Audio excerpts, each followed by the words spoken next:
Hello, good morning, good afternoon, good evening. What a delight here to invite my new guest to the Phenomenal Founders Conversations, Kate Anderson. A very warm welcome to you, Kate. Thank you so much for having me. It's such a pleasure to be here. I'm in Boston and it's morning here right now, but I know a lot of your audience is in Europe, so the day's already gotten started. Yes, it did. It's 4 p.m. for us, and of course we have the audience, in Asia, etc., in many different places. So it's going to be very different timings for everybody. But Kate, such a delight to have you here. Just to introduce you to our audience, Kate Anderson is a leader in generating change and gender equality within the private fundraising space, and as the co-founder and VP operations of iFund Women. Kate has driven millions of dollars into the hands of women founders. iFund Women is the go-to funding marketplace for women-owned businesses and people who want to support them with access to capital, with access to coaching, and with access to connections. Kate, tell us a little bit about your story. What happened, that inspired you to actually start or co-found iFund Women? Yeah, that's such a great question, and I'm so glad it's. Oh, are you hearing an echo? I'm okay. I'm Is that quite your end? Can I? I'm hearing such an echo right now. Okay. Let's try. Okay, that sounds a little bit better. Sorry about that. Sorry. False alarm. I was hearing such an echo, which made it distracting. So I'm so glad to talk about this. So I met our CEO and my co-founder Karen Kahn almost 7 years ago. She was running another startup called vProud, and it was during that period of time myself and Sarah Summers worked together on vProud. We were trying to capitalize this business. We had a great idea for a business, but like many people, we invested in the business before we attested that there was supply, which is a mistake. It's a common founder mistake that you think you have a great idea, you start building it, and you don't tell people about it. And as a last ditch effort for the business, we decided to do a crowdfunding campaign. And we realized in that there was such a lack of funding options for early stage female entrepreneurs. Women are starting 1,400 net new businesses every single day in the United States. Yet they just don't have access to the same capital that men have when starting their businesses. When women go out to get loans, they get smaller loan amounts for higher interest rates. Many women are racking up credit card debt to start their businesses. And I think we all know the statistics around venture capital, that women get a paltry 2% of venture capital dollars. And to be clear, only 1% of startups ever raise venture capital. So women are getting such a small amount of that. So we wanted to see, is there a better way to help women raise money for their businesses? And after a lot of research, so much time talking to customers, we had a complete different approach this time. We spent a lot of time doing research. We realized that women wanted access to capital, but they needed coaching that went through it. They needed guidance to be able to understand how to raise capital. And they also needed to understand how much money they needed to raise. I think a lot of times people have like pie in the sky numbers, and we wanted to make sure that we were instructing women on what they could do, how they could do it, and how it would impact their business. So we built an MVP, minimally viable product. That means you kind of build the cheapest thing that you can that does just what you need it to do. We launched with a beta cohort of 25 women. And from there, we were really off to the races. And we saw almost right away how much of a need there was for this, and how much women really needed to get not just access to capital, but coaching and also connections of other women doing that, raising capital, growing their businesses at the exact same time. Right. Thanks so much for sharing that origin story. What are you currently working on, Kate, at iFund Women, that is most exciting and inspiring to you? What are your projects currently? First of all, closing the funding gap for female entrepreneurs, helping them to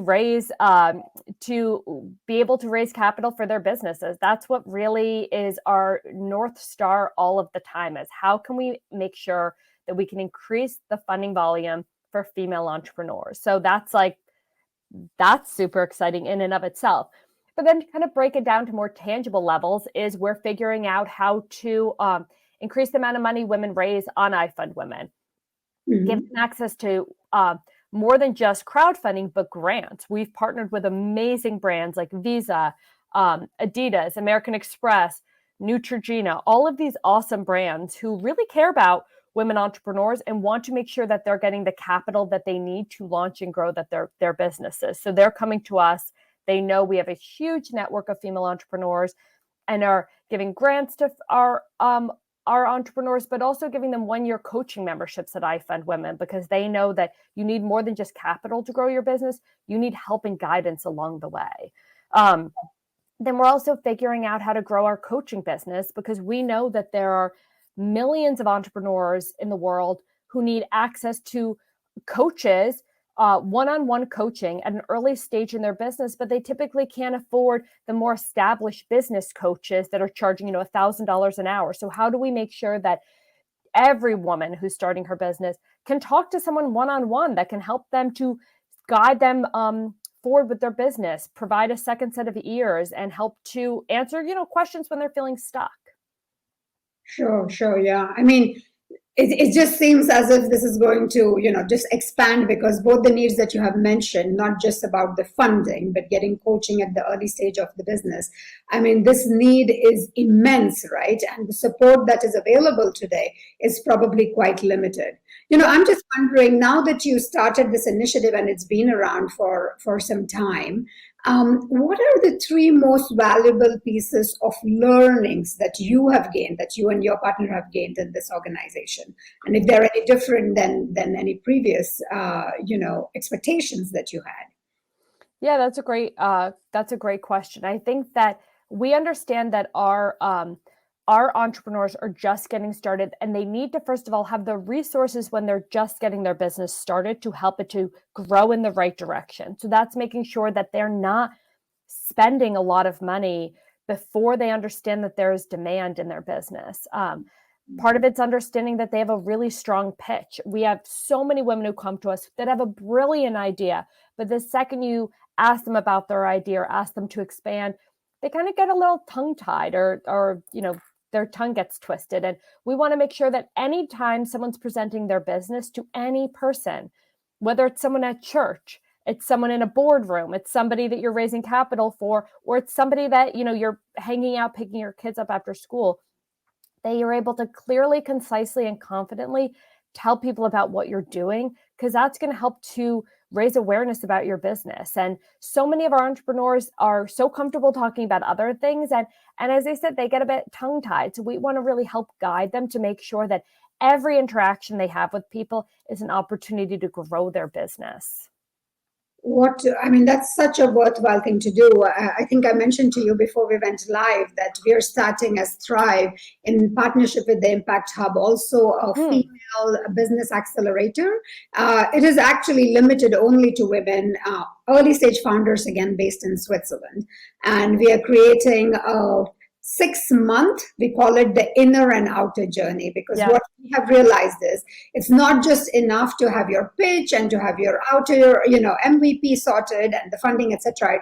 There's all of this second guessing that women seem to be doing a lot. Imposter syndrome shows its ugly head. And even before they've really gone ahead and made some mistakes, I think women have this fabulous ability to edit themselves, and create maybe a doomsday scenario. I think the sort of things that I hear from early stage founders around why something will not work, that list is usually much, much longer than the list around why something might work, why your idea might work, right? And like you said, like the notorious 2% venture capitalist funding, there is also another known fact that apparently women get funding on what they have already done. So, the proof of what their performance, whereas a lot of men get funding on their potential, what they will do and on their vision.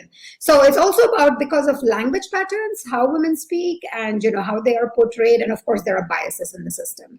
What are you realizing with your coaching network? What are the sort of themes that are coming up, especially for early stage founders? Yeah. So iFund Women created an on-demand coaching platform that allows you to have 2 one-on-one personalized coaches with a professional startup coach. And what we realized is so many of our entrepreneurs don't have a team, right? It's just them getting started. they're very much precious with their idea, and the opportunity to just socialize it with someone else is so critical. Before you kind of start down on this long path of, I've done all of these things and now I'm going to tell people about it, well, that can be quite harmful. And one of the stories I've talked about is I was on a phone call with an entrepreneur once a couple of years ago, and she said, I'm creating something that no one else has done. I was like, what is it? And she said, it's an organic diaper company. And so I have 3 little kids. A lot of them have been in diapers, some organic, some not. And I said, well, there are organic diaper companies. Like, and I said, these 3 companies. And she had no idea. And what was just so interesting is, like, as a mom in this space, I think that the opportunity that you just, didn't even go to the grocery store to look was a little bit frightening to me. And that doesn't mean you can't create something that someone else has created before, but it's important to start socializing your idea with people so that, first of all, you see that other people believe that there's a demand for it. And also so that you don't make a mistake of starting to build something that does already exist and that you don't have anything that's differentiating you from these other companies. And so I give that example not to embarrass anybody, just to say it's important to start socializing what it is you're trying to do with a lot of people. If everybody you tell about your business is kind of like, maybe it's not the right business, or maybe you're not getting it in front of the right people. But you want to make sure that your future customers clearly understand the value of what you're doing, because a lot of businesses are started out of personal problems. That's a totally fine way to start a business, right? But you don't want the problem to be so personal that it's only something you deal with, versus the company you and I were talking about before. I think there's a huge market opportunity for it. So you want it to be able to be something that lots and lots of people can understand the value of. Yeah. I'm getting a question here, Kate, for you before I continue with mine. What would be the percentage of bootstrapped women entrepreneurs presently? And when do you recommend such a model? So I'm not entirely sure what the question is, but if they're asking how many entrepreneurs and iPhone women are bootstrapped, I think the way I understand that question is that how many women, because you did say, right, that only 1% of startups even try to raise funds. So I think that is the question, that, what percent of women 1% of startups ever raise venture capital. Oh, venture capital. Okay. But what about grants and stuff like that? Totally. So that's how do, the 99% of other businesses capitalize their business? There are a couple of ways. Rewards-based crowdfunding, like raising capital on iFund Women, is a great way. Grants is another great way. Grants are also super competitive. Whenever somebody tells us, I'm going to build a business and I'm relying on grants, I always kind of cringe and say, you need another way to capitalize your business. The best way to capitalize your business out there is revenue. That's the best way. If you can generate revenue for your business, you might not ever need other capital. And what I want to be mindful of is there are a lot of great small businesses out there that never need to raise a bunch of money. So that number of only 1% of startups ever raise venture capital, I think it's a little bit flawed in that not every startup needs to raise venture capital. So it's not as much exclusionary as it is it's not right for every single founder. So I just want to first start with that. Many of our entrepreneurs come to us and say, I want to raise venture capital, and their business is not a scalable business. They want to create something in their hometown. That's fine. That's admirable. That's really great. What you might need to get started is seed capital, which can come through a crowdfunding campaign. But that's it. You might just need to raise $10,000 and then you'll be off to the races. But I think what we recommend first and foremost is people start bootstrapping their business. That means using their own cash as much as they can in the beginning. Obviously, there are varying degrees of cash that people have on hand to be able to do that, and we're well aware of that.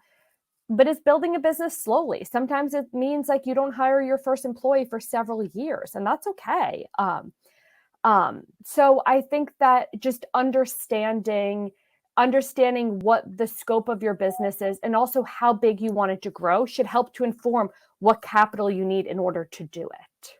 Definitely, that makes sense. Are there certain criteria that you actually teach these women in terms of, when is a good time to bootstrap a business, when is a good Yeah. time to actually, Mhm. look for seed funding or crowdfunding or grants, and then when is the time to scale and get into venture capital? I mean, is there like a timeline or a journey or Yeah. kinds of businesses?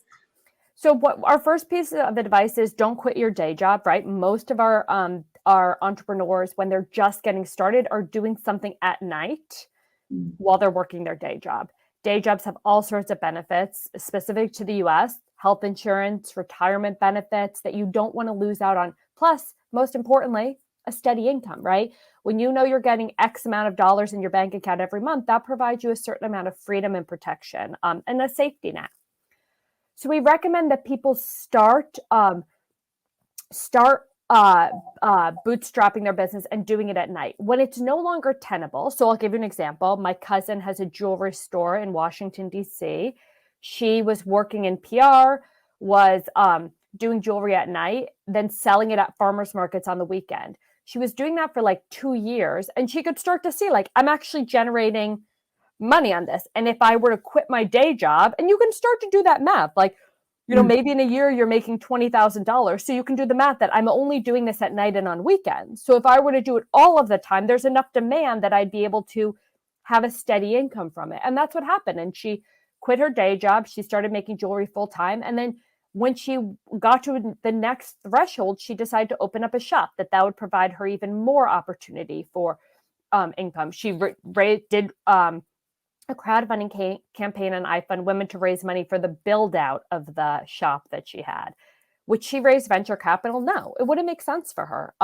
Does she apply to grants? Sure. I think, there are so many opportunities, especially this last year out there for women, that you want to take advantage of everything like that. But her business wouldn't be the right fit for venture capital, but it might be the right fit for a loan, right?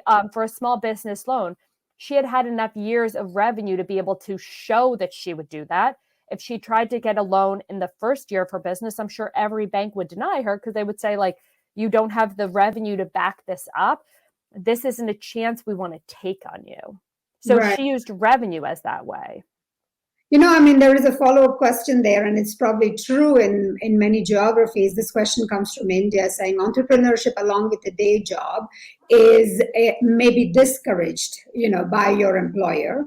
It may be challenged for integrity issues, etc. Especially if there is, I think, a conflict of interest. I can understand that. But if she's in PR and a jewelry shop, I don't Yeah. see kind of conflict of interest. But I do know also some people. For example, I'm a trainer. I've done leadership training, and I know certain trainers who are actually trainers in their day job, but they also do their own gigs Yeah. on weekends, right? But it's something quite transparent with the employer Mhm. most of the times, right? Yeah. And I don't know if there is any advice around that scenario, Kate. It's a great question. And I think that the fact of the matter is, people do have side hustles and do have other ways of making income. I think when things are directly competitive with your employer, that's a different animal, right? If you're doing something at night that's directly competitive with what your employer does, I think then you should talk to your employer about that and be transparent. But a lot of the women we know, like, it's not competitive at all. It's something completely different. And if that's the case, I don't know that you need to share it with your employer, that it is, your employer doesn't need to know everything going on in your life. So I don't think that that's as essential as if it's something that's competitive. For example, like, we rent out our basement on Airbnb. That has nothing to do with my job, my day job at all. It's another source of income, which is a nice thing to have. And I highly recommend more than one source of income, but it has nothing to do with my work. So I wouldn't, tell them or share that, even though everyone knows. Yes. If you're coming to Boston, we have an I Airbnb. can tell you has many gray zones depending on the geography. Yeah. It does get challenging. Shifting gears a little bit, how do you personally continue to grow as an entrepreneur, Kate? That's a great question. First and foremost, surrounding myself with smart people. That's something I'm really, really interested in. So I love to read. I'm a pretty voracious reader. I always have been. Reading is the best way to get information that you need. But also real life experiences. There's no doubt that working at a startup, there are so many times where you're like, oh, I have no idea what to do here. I'm not quite sure. And what I do, I pick up the phone and I call women that I'm friends with whose startups are a few years ahead of us or whose startups are at the same time. And I say, like, have you ever dealt with this? How have you handled it? And that has never failed me before. My best friend, Carrie, who lives in Boston, has always been like my best sounding board and resource of thinking through problems at work and the right approach to them. So I think it's really a mix of women or men at the same stage in business or ahead of business in you, asking them for advice and guidance, surrounding yourself with really smart people that have your best interests in heart. I mean, that will never fail you in all aspects of your life. And then reading quite a bit. And that just helps you to get a different perspective. So that's something I'm really, really passionate about. Yeah, and I fully appreciate that. I mean, I'm going on this journey myself for the last 7 years now. I did 17 years of corporate before that. And indeed, it has been a steep learning curve, right? Yeah. I think that there are some things, yes, it's great to read, but I think when you try these things out yourself, the relativity of what you read to your circumstances, I think that's where the experimentation comes into picture, right? Because it may have worked at a particular period in time for a particular kind of industry or personality or geography, and it may not be directly transferable. And I think that's where, having this community, I mean, I've always encouraged having a community of other people, other women in our case, to really look at women entrepreneurship and say, okay, asking other women how have they jumped through these hoops? Because I guess every business goes through almost predictable stages of what happens in the first couple of years and then the next couple of years, assuming that you are putting similar amount of time and energy in it. I mean, I know, like you, several people who side hustle, and actually some of them don't even want to go full-fledged in the business. They just want to keep a side hustle. I mean, that's always also a possibility. Yeah. I think that's such a good point that you bring up. There are a couple of things I want to comment on there. I think you're exactly right. Some people have something that they do. We're in this society where everyone says, like, monetize everything, right? Like, figure out how you can like monetize and grow this. And I think of let's say the Airbnb example, like, that's perfect. I don't need to do more than that. That provides enough for me and my family that it's beneficial. If I were to rent our basement every single day, it would be too much work. It would be too much stress. I think of my grandma, who has always made quilts. She loves making quilts. And a couple of times my cousin and I said, like, you should sell these. They're really quite good. And she said, like, no, I love making them. I get such joy out of making them. If I then thought that somebody didn't have a good experience or was upset, like, that would change it for me. And that's important, is to know you can have something that you like. That's like, once you add money to anything, you complicate it, right? Like, we know that, like, it makes things complicated. So I think it's understanding not everything has to be monetized, and there can just be things that you like, and you can have a side hustle that you make $500 a month from that you feel great about, that it's like a fun thing for you to do. You're always excited to do it. I think that's perfectly fine. Exactly. And that it remains fun, right? Because of course, sometimes, and I think that is actually quite a big difference that I have seen with many women. For example, in business, there is a lot of encouragement, right? That you scale your business and you monetize it and you make it bigger and find more customers and more geographies, etc. I know several women, like you said, who want to keep it, either in their local geography or maybe just in the country. And they're not interested in all of these other ways to scale and grow, right? Really? But that clarity is something that approach really help you find, because otherwise it's quite easy to just go into the rat race. And I mean, many women, I have realized, men and women, I guess, who are self-employed, I mean, it's just that they don't have all those employment benefits that a corporate would give them, usually working extremely hard and then not making the sort of profits or revenues that they would want. Then they, fire maybe the team members that they hired, and they just work night and day, and the whole thing becomes a nightmare, right? Yeah. So I think that trap is so easy to fall into. I don't know if you have any advice to offer, women in these early stage founders. Yeah. So first and foremost, I talk to women all day long about this. I see this. My mom has her own business. I see this with her, that you think that your own business provides freedom, and I actually see it's quite the opposite with my mom. I'm like, please come and watch the kids, and she can. And that's kind of the nature of the beast sometimes. My advice is to bring on people that can help you. One person cannot do it all, and you need other people that can help you. My second piece of advice is always remember what it's like to be an employee. And I hear this so many times from women CEOs that I talk to who are just getting started, right? Is they want someone to come and do like all the work that they don't want to do, instead of building a dream together, building a vision together, letting this person in. And I think that if you can always remember what it's like to be an employee, you will be a great boss and manager. And when you forget that, that's where it's a disconnect. And remembering what it means to be an employee does not mean being like nice and friendly all of the time. I think some of our best relationships with bosses, they're not like super nice and friendly and happy and all those, but it's someone that you can learn from. It's someone that you respect, all of those really critical things. And then by and large, and this is such simple advice, but it has never proven me wrong in my life, is like, follow what's in your gut and follow what's in your heart. Like if you feel like what you're doing is good and you feel good about it, it doesn't like great. And when we do things that we don't feel good about, we feel crummy, like that teaches us like we shouldn't do those things. And I think that it's like a simple lesson I try to teach my kids, right? When you do something good, you feel good about yourself. And when you do something crummy, you feel crummy about yourself. And we all do both, but try to fill your days with doing the stuff that feels good, that makes you feel good about yourself, because that's going to give you energy to really grow and scale a business. But if you're not, then you're going to waste a lot of energy. Like yesterday, my son was hiding in a closet for like 45 minutes because he hit my daughter and he felt crummy about himself. And I think like, don't hit her, please. I just wasted 45 minutes of my evening trying to handle this thing.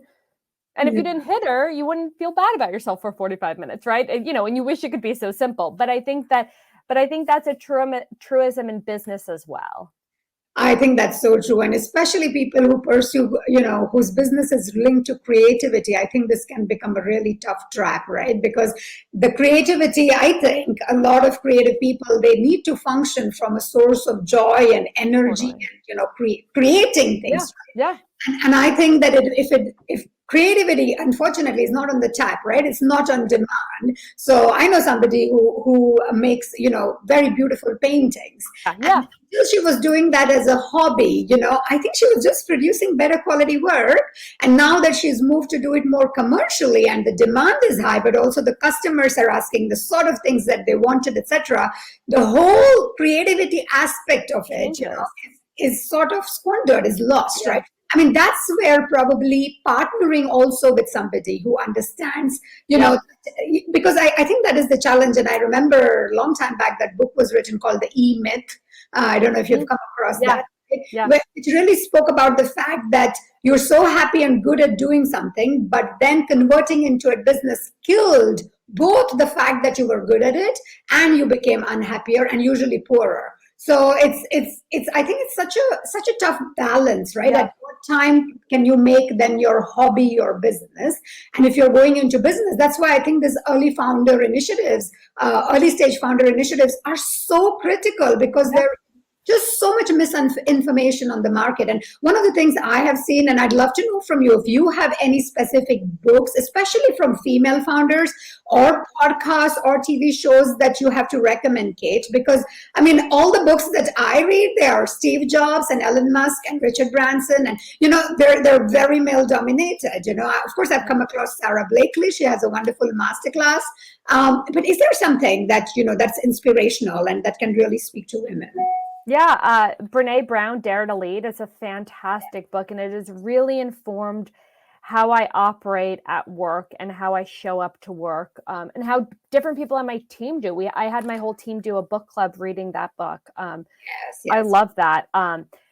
Rebecca Minkoff has a fantastic podcast that I would highly recommend listening to. She's a great female founder. I'd be remiss to not mention the iFund Women podcast that we just launched, that's all about our CEO talking to early stage women entrepreneurs on iFund Women.